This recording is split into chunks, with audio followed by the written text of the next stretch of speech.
Eu quero te convidar a abrir a Bíblia em Êxodo, capítulo 33. Quem achou, diga amém. É interessante que Êxodo 33, a parte que nós vamos ler, o subtítulo diz assim: Moisés vê a glória de Deus. E nós vamos ler do 12 ao 18.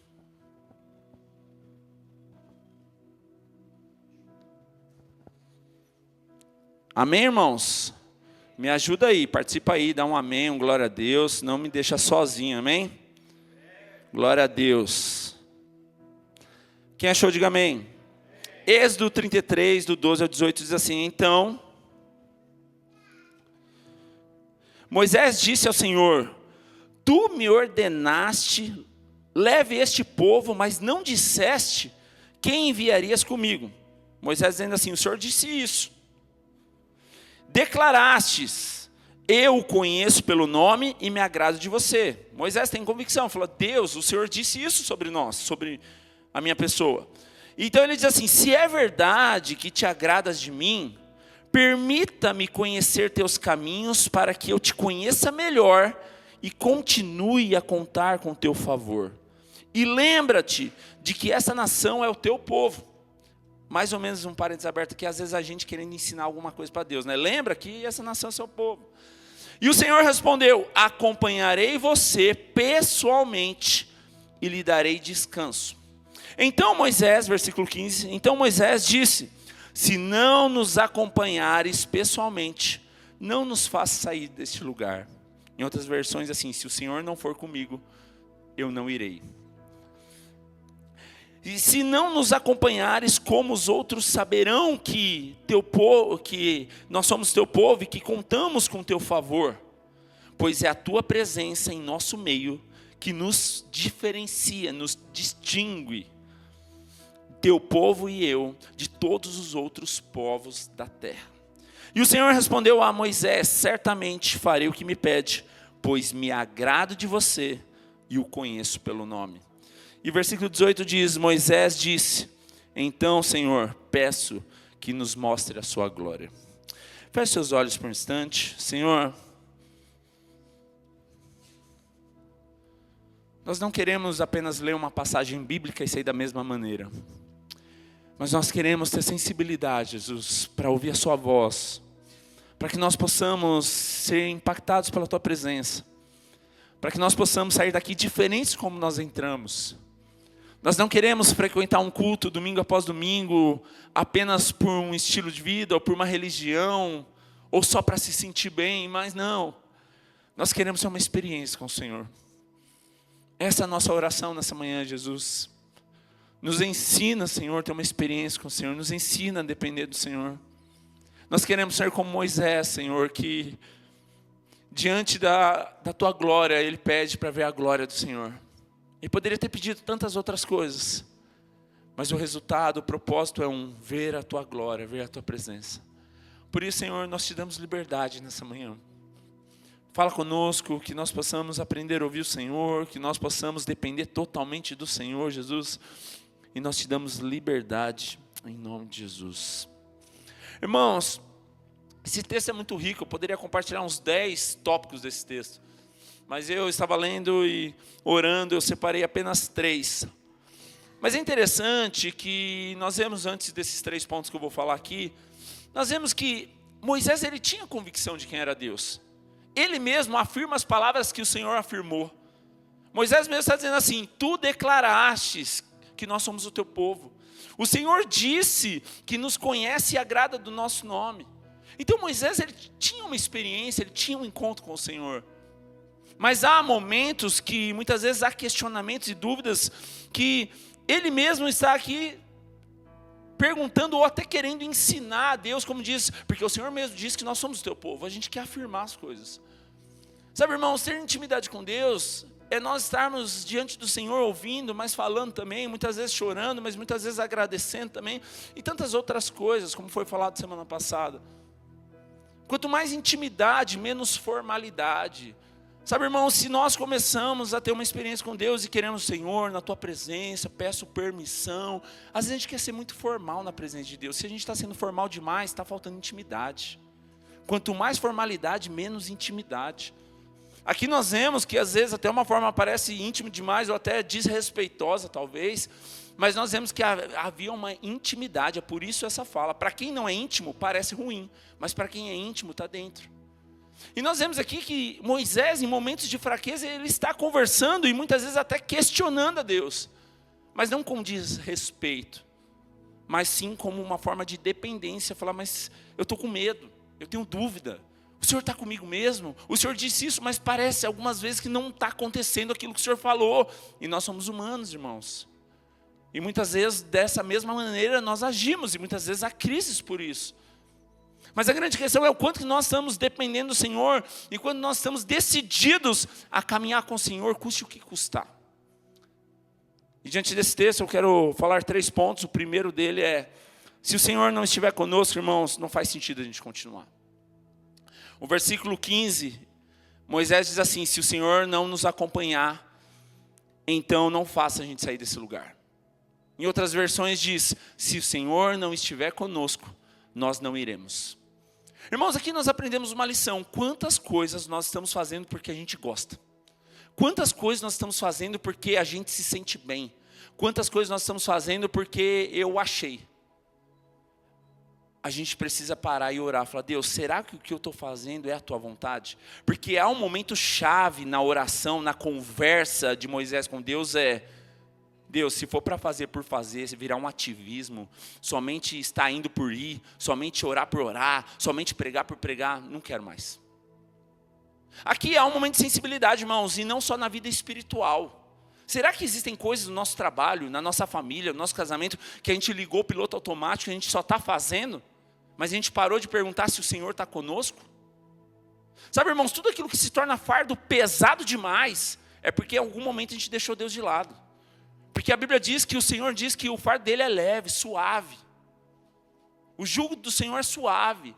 Se está pesado demais, é porque ou você deu passo a mais na frente e Deus ficou para trás, ou é porque você ficou para trás e o Senhor foi para frente. É por isso que a Bíblia nos ensina a acompanhar o mover de Deus e a nuvem de Deus. Quando a nuvem se movia, o povo andava junto. Por quê? Para continuar debaixo do favor. Irmãos, existem coisas que estão insustentáveis, pesadas demais. É tempo de a gente falar, Senhor, será que eu estou fazendo algo que o Senhor não pediu? Será que eu estou fazendo algo porque pela minha dureza, pela minha teimosia? Porque agora eu preciso sustentar o que eu falei? Porque aqui nós vemos que Moisés chega assim, Deus, eu sei, eu lembro do que o Senhor falou, eu tenho convicção da tua palavra, mas eu não quero fazer uma coisa. Se o Senhor não estiver junto, não faz sentido eu fazer. Sabe, irmãos, essa tem que ser a nossa oração. Não tem como nós termos intimidade com Deus se nós estamos fazendo aquilo que nos agrada, não aquilo que agrada a Deus. A oração de Moisés é, Senhor, eu não quero vencer uma batalha, porque não adianta eu vencer uma batalha se essa batalha for vencida por Moisés, não pelo eu sou. Sabe, irmãos, isso tem que ser uma oração na nossa vida. Porque às vezes será que nós estamos mais interessados em estar certo e vencer? Não importa se o Senhor venceu, importa que nós vencemos. Porque a oração de Moisés é que assim, Senhor, se o Senhor não estiver nessa batalha, eu não quero lutar. Se o Senhor não for comigo, eu não irei. Isso muda tudo, irmãos. Isso muda tudo. Porque isso mostra uma sensibilidade. E para nossa alarma, se o Senhor não estiver comigo, eu não irei, é abrir mão da nossa razão, do nosso ego. E para ter intimidade com Deus, o nosso eu não pode falar mais alto. Diante disso, irmãos, quantas coisas que a gente pode pensar, nosso casamento, o nosso trabalho, a nossa família, o nosso ministério, a nossa vida, os nossos sonhos, nossos projetos. Se a gente tiver coragem agora de orar, vamos orar? Senhor, se o Senhor não estiver nisso comigo, eu não vou fazer mais. Você tem coragem de fazer essa oração? Porque se o Senhor te pedir algo hoje que naturalmente te custa muito, será que nós temos tanta sensibilidade de depender do Senhor? Se o Senhor pedir algo que nos custa muito, nosso trabalho, é lógico que Deus não vai pedir coisas que Ele te deu, né? Mas Ele pode pedir coisas para testar o seu coração, como Ele pediu Isaac para Abraão. Deus não queria matar Isaac. O que Deus queria é ver se o coração de Abraão estava mais em Isaac ou estava mais em Deus. Às vezes a gente tem o sentimento, a sensibilidade de achar que Deus quer nos punir ou quer tirar aquilo que a gente tanto ama. Não. Deus não quer tirar nada de você, Ele só quer ver onde seu coração está, se seu coração está no lugar certo. Diante disso, Moisés entende e fala assim: Deus, diante de batalhas, lutas, se o Senhor não for comigo, eu não irei. Essa tem que ser a nossa oração, irmãos. Diante disso, Salmo 127, 1.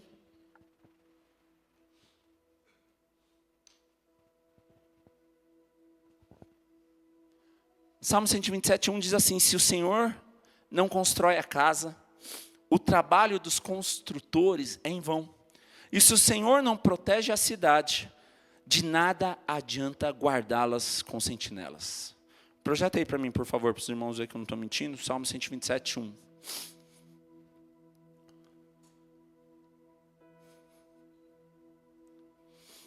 Sabe, irmãos, esse texto nos ensina uma lição. O que adianta a gente estar trabalhando arduamente em algo se o Senhor não estiver junto?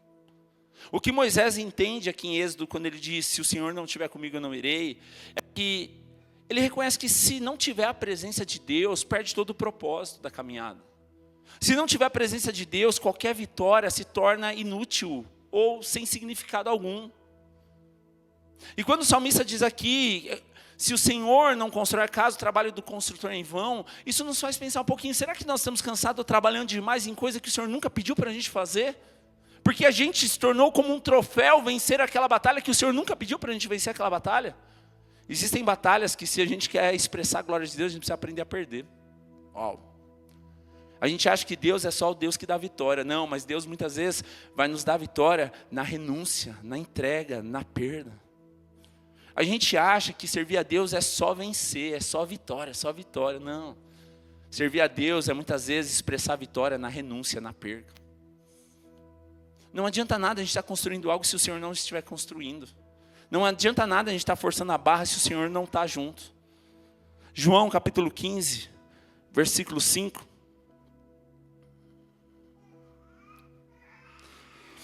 Quando o Senhor está falando sobre ser um ramo, estar conectado à videira, que Cristo é a videira, Ele diz assim: sim, eu sou a videira, vocês são os ramos, quem permanece em mim e eu nele, conectados, produz muito fruto. Pois sem mim vocês não podem fazer coisa alguma. Irmãos, isso aqui significa tudo. Sem o Senhor nós não conseguimos fazer nada. Se nós não estivermos conectados à videira, se não estivermos preparados para a renúncia, para ser tratados, para ser cortados, muitas vezes, podados, para crescer, para avançar, nós não podemos fazer coisa alguma, porque Ele mesmo diz: porque aquele que permanece em mim, eu nele. Porque se não for dessa maneira, irmão, se nós não estivermos junto com o Senhor, se o Senhor não estiver conosco, como Moisés disse: se o Senhor não for, eu não irei, nós não podemos fazer coisa alguma. Sabe, irmãos, toda batalha sem Cristo tem prazo de validade. Podemos vencer hoje, mas amanhã está pesado de novo, e vira um ciclo vicioso. Então, diante desse texto, nós entendemos e aprendemos que Moisés está tendo uma sensibilidade aqui, de dizer o quê? Senhor, eu sei que é trabalhoso, eu sei que é difícil, mas se o Senhor não estiver comigo, não faz sentido. Eu prefiro uma batalha difícil com o Senhor presente do que uma batalha fácil sem o Senhor. Eu prefiro estar num ambiente difícil, mas com a Tua presença, do que estar num palácio sem a Tua presença. Sabe, irmãos, às vezes a gente está escolhendo Deus ou escolhendo situações pela oportunidade, mas Deus não age por oportunidade, Deus age por propósito. A segunda coisa que nós aprendemos nesse texto, Êxodo 33, 17, é interessante que diz que o Senhor fala assim: certamente eu farei o que me pede. Por que eu farei o que você está me pedindo, Moisés? Por um detalhe importante que muda tudo. Pois me agrado de você e conheço pelo nome. Irmão, se você for lá fora, se você for no trem, se você for em algum lugar falar: quem conhece a Jesus? Virou moda, todo mundo conhece Jesus. Mas a grande diferença não é você conhecer Jesus, a grande diferença é o Senhor nos conhecer. O que o Senhor está dizendo aqui para Moisés, não está dizendo: eu vou fazer porque você me conhece. O Senhor está dizendo assim: eu vou fazer porque eu conheço você pelo nome. Porque eu me agrado de você. Sabe, irmãos, quanto será que nós estamos agradando a Deus? Porque uma vida com propósito com Cristo não é Deus agradar a gente, mas é nós agradarmos a Cristo. Isso muda tudo. E eu te faço uma pergunta, e eu me incluo nessa, que eu não sou melhor que vocês em nada. diante das decisões da vida que nós estamos tomando, responda para você mesmo: Cristo se agrada disso?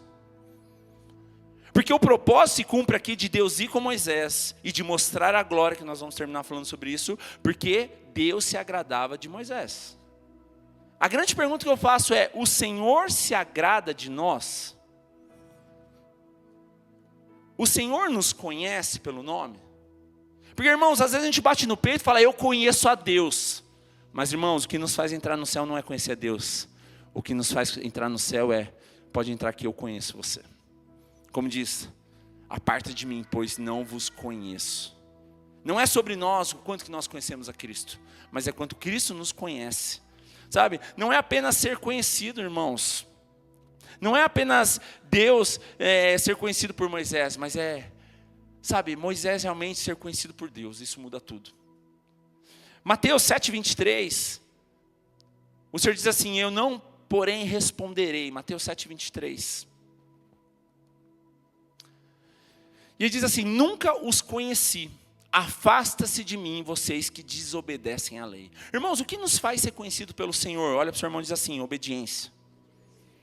Irmãos, se nós não somos obedientes à palavra, o Senhor não nos conhece. Porque é a obediência que nos permanece no caminho, nos faz permanecer no caminho. Às vezes nós estamos felizes ou satisfeitos de conhecer o Senhor, mas a grande questão é o relacionamento com Deus, é uma mão de via dupla. Não é só apenas conhecer o Senhor, mas é ser conhecido por Ele. O Senhor diz que vai fazer. Por que o Senhor vai fazer? Pois me agrado de você e conheço pelo nome. Olha que intimidade isso, meus irmãos. Deus olha para Moisés assim e fala: Moisés, eu vou fazer. Sabe por que eu vou fazer, Moisés? Por que, Deus? Porque eu te conheço. Porque eu me agrado de você. Irmãos, é uma oração difícil, mas será que se nós perguntarmos para o Senhor: Senhor, o Senhor tem se agradado do meu compromisso? O Senhor tem se agradado da minha responsabilidade? O Senhor tem se agradado da minha postura? O Senhor tem se agradado da minha conduta? Qual será a resposta do Senhor? Porque Deus não fez porque estava com dó de Moisés. Deus não fez porque, ai tadinho, se não usar Moisés acabou a esperança. Não. Deus fez porque tinha um propósito. Deus fez porque Ele conhecia Moisés. Deus fez porque Ele se agradava de Moisés. Isso muda tudo. João capítulo 10, versículo 14.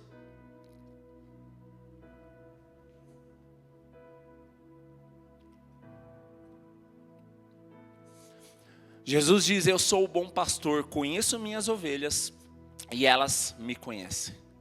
Mais uma vez, irmãos, o relacionamento com Cristo não é só você conhecer a Deus. O relacionamento com Cristo é Ele te conhecer também. O nosso relacionamento com o Senhor tem que ser uma mão de via dupla, não apenas orar e falar. Às vezes a gente bate no peito e fala: eu orei 1 hora. Legal. Dessa 1 hora que você orou, quanto tempo você ouviu a Deus? Ou só você falou? Sabe, irmãos, porque às vezes para a gente, sinônimo de oração é falar. Aí você vai ver, a sua oração foi só: Deus, dá isso, dá isso, dá isso, dá isso, dá isso, só pediu. Quanto tempo você passa orando, declarando: Senhor, não quero nada, só quero a tua presença, só quero um relacionamento, só quero uma intimidade. Ou se é para pedir, vamos pedir algo com propósito. Porque nós vemos aqui que Moisés não está pedindo um carro novo. Moisés não está pedindo uma casa nova. Moisés não está pedindo mais gente no ministério. O que Moisés está pedindo? Senhor, eu só quero que o Senhor mostre a tua glória. Senhor, eu só quero que o seu propósito seja completo. Irmãos, não estou falando que é errado tudo isso. O que eu estou falando é que às vezes a gente perdeu o entendimento do que é ter uma intimidade com Deus. Hoje todo mundo diz conhecer a Cristo. Hoje todo mundo diz ser um cristão. Mas a grande questão não é o que nós dizemos, é o que o Senhor diz ao nosso respeito. Sabe, muitas vezes a gente acha que o importante é conhecer Jesus. Não, o importante não é conhecer Jesus. O importante é ter um relacionamento com Ele que muda a nossa vida. Sabe, irmãos, a internet está cheia de gente que fala 35 palavrão e depois no final fala aleluia, glória a Deus, e acha bonito. É vergonhoso isso. A internet ou pessoas do nosso lado está cheia de gente que fala um monte de palavra torpe e depois fala Deus é bom. Devia ter vergonha de falar isso, porque isso não é íntimo. Nós precisamos mudar algumas condutas, irmãos. Precisamos ter uma oração e falar: Deus, tenha misericórdia de nós, tenha misericórdia dessa geração. Nós não podemos viver dessa maneira. A oração de Moisés aqui, quando ele pede a glória, é sobre isso, é sobre libertar o povo, é sobre mudar a história, é sobre transformação. A oração é: Deus, nós não podemos ver a tua face e continuar da mesma maneira. A oração é: Deus, nós não podemos ver a tua glória e continuar do mesmo jeito. Nós não podemos cair no chão, orar em línguas e continuar falando mal do irmão. Nós podemos cair no chão, orar em línguas e continuar falando um monte de palavrão. É sobre isso. O relacionamento com Deus tem que mudar algo. E aqui nós aprendemos que há uma sensibilidade onde Moisés está dizendo: eu só vou se o Senhor estiver junto. Porque, irmãos, o Senhor não está onde tem pecado, o Senhor sai. Pode ver que na cruz, quando Cristo está lá, há um momento que Cristo diz: Deus meu, por que me desamparaste? Por que esse momento? Esse momento foi o único momento da história que a presença de Deus não estava mais sobre Jesus. Por que a presença de Deus não estava mais sobre Jesus? Porque o meu pecado e o seu pecado foi sobre Cristo. E onde há pecado, a glória de Deus se vai. Então, quando Moisés diz assim: eu não irei se o Senhor não estiver, Moisés entendia que se o Senhor não estivesse presente, se a presença de Deus não tivesse, é porque pecado teria. Sabe, a nossa oração tem que ser: Deus, eu não quero mais sentar à mesa se o Senhor não estiver. Eu não quero mais estar no culto se o Senhor não estiver. Eu não quero mais ter um relacionamento se o Senhor não estiver. Porque se o Senhor não estiver, se o Senhor se afastou, é porque o pecado entrou.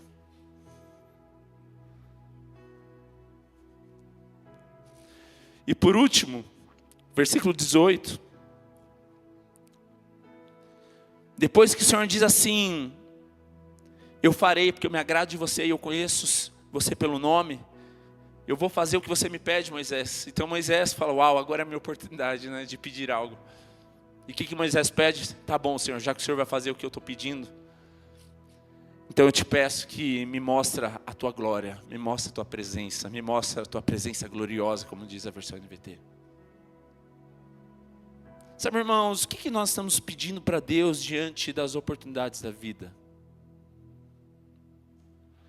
Sabe, Moisés não se conteve em pedir apenas: Deus, pede para o povo me respeitar. Deus, pede para o povo valorizar o que eu estou fazendo nesse ministério. Não, o que Moisés pede? Deus, pede para eles me honrar. Deus, quem me viu passar pela prova e não me ajudou vai se arrepender. Aquela oração de crente que tem vingança, né? Que não é nada de Deus isso aí. Não, o que Moisés está pedindo aqui? Deus, a única coisa que eu quero é que o Senhor me mostre a tua glória. Mais nada. Porque se a sua glória estiver comigo, Senhor, todo o restante é consequência. Nós lemos algumas semanas passadas, Isaías 6:1, quando o rei Uzias morreu, então ele teve uma experiência com o Senhor, né? Ele viu do alto trono, sublime e tal, uma experiência. O que precisa morrer para a gente voltar a ver a glória de Deus? O que precisa morrer para a gente voltar a ter uma experiência com Deus? João 17:24.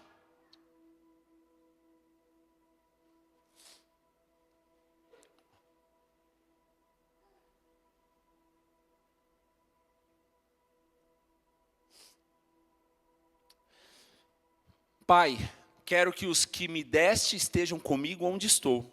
Então eles verão toda a glória que me deste, porque me amaste antes mesmo do princípio do mundo. Irmãos, quando nós falamos sobre isso, é para que a gente possa expressar a glória de Deus. Senhor, eu quero que todos aqueles estejam, mas para que não é para ver o que eu tenho, o que eu sou, mas é a glória do Senhor sobre a nossa vida. Irmãos, o que nós temos para entregar não pode ser algo mais do que a presença de Deus. Nós não temos nada a mais que a presença de Deus. Tudo que nós vivemos, toda experiência tem que ter um propósito, um relacionamento, intimidade com Deus, profundidade em Deus. 2 Coríntios, capítulo 3, versículo 18. É sobre isso. 2 Coríntios 3, 18. Portanto, todos nós, dos quais o véu foi removido, foi rasgado, podemos ver e refletir a glória do Senhor. E o Senhor, que é o Espírito, nos transforma gradativamente à sua imagem gloriosa, deixando-nos cada vez mais parecidos com Ele. Irmãos, se a glória de Deus se manifestar em nós e não mudar o nosso caráter, se a glória de Deus se manifestar em nós e não mudar a nossa conduta, obrigado, Léo, nada faz sentido. Quando Moisés está dizendo assim: se o Senhor não for comigo eu não irei, é sobre isso. Porque se o Senhor não for comigo, vai ser o Moisés gritando, vai ser o Moisés lutando, vai ser o Moisés brigando, vai ser o Moisés dizendo. Se o Senhor não for comigo, vai ser o Douglas achando, vai ser o Douglas inventando, vai ser o Douglas fazendo. A gente precisa entender isso, porque a Bíblia está dizendo aqui, como Paulo diz aqui, portanto todos nós, o véu foi removido, e por o véu ser removido, nós podemos hoje refletir a glória de Deus. E se nós refletimos a glória de Deus, algo gradativo tem que acontecer em nós, o quê? Mudar o nosso coração, mudar a nossa conduta, mudar o nosso vocabulário, mudar o nosso estilo de vida, mudar tudo. Porque a partir do momento que a glória de Deus está em nós, irmãos, algo tem que ser manifestado. Se a glória de Deus está em nós, não é mais o eu que vai manifestar, mas é a presença de Deus que manifesta. Se a glória de Deus está em mim, não é mais o Douglas brigando, mas é a presença do Senhor trazendo paz. Não faz sentido nós pedirmos a glória de Deus e continuarmos do mesmo jeito. A intimidade não é só sobre pedir algo para Deus e Deus te dá. A intimidade é sobre Deus mudar quem você é hoje. E por último, Levítico capítulo 6, versículo 12 e 13. A banda Pablo e Dani já pode subir.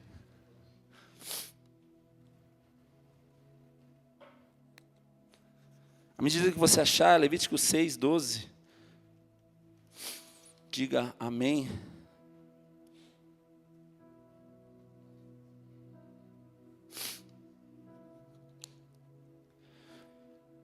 Quem achou, diga amém.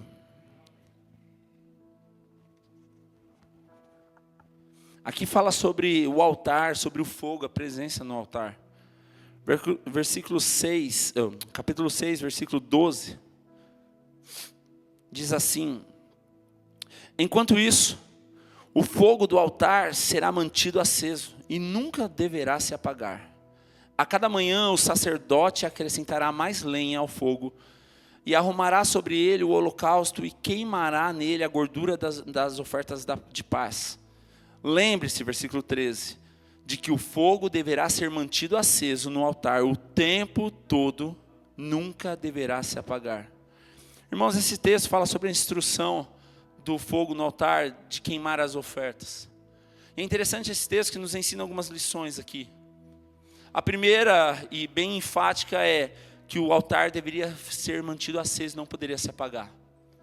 Aí entra um ponto muito importante para a gente orar nessa manhã. Para um altar manter aceso com fogo, o que nós precisamos?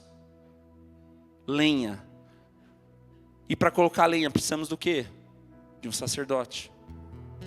Talvez a gente está reclamando, irmãos, não é mais a mesma coisa, não sinto mais nada, o fogo apagou, não é mais como antes, eu não sinto mais a presença. Mas, irmãos, se não tiver o sacerdote para colocar lenha e não tiver lenha para ser colocada lá, o fogo vai apagar. O fogo só mantinha aceso porque existia um sacerdote disponível. O fogo só mantinha aceso porque tinha lenha para ser colocado. Talvez você está reclamando, mas nunca mais foi do mesmo jeito. Mas quanto que de lenha você tem colocado?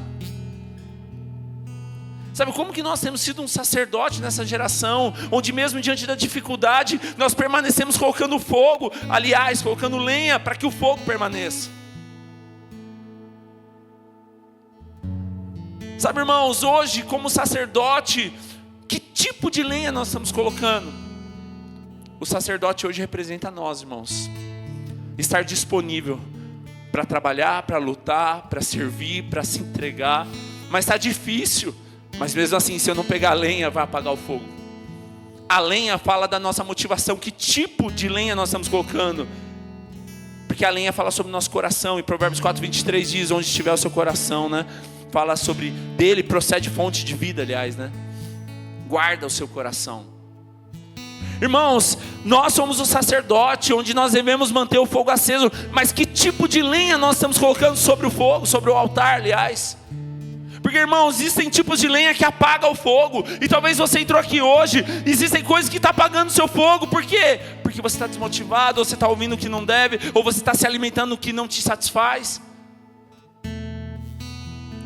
Para que a gente possa manter o fogo, o Espírito Santo aceso, nós precisamos colocar a lenha certa. Há uma direção aqui. Se nós queremos continuar a queimar pela presença, o altar nessa geração, na nova aliança, não é mais um altar físico de pedras, mas o altar é o nosso coração. Para a gente orar, irmãos, Que tipo de sacerdote nós estamos sendo? Aquele disposto, disponível, mesmo em dias difíceis. Que tipo de lenha nós estamos colocando? A lenha que mantém o fogo aceso, aquela lenha que tem apagado. Existem tipos de materiais, irmãos, se você colocar no fogo, o fogo vai apagar. Que tipo de lenha você está colocando no fogo hoje, meu irmão? O altar é o nosso coração. Se você não colocar a lenha certa, o seu coração vai ser apagado. Quero te convidar a fechar seus olhos por um instante.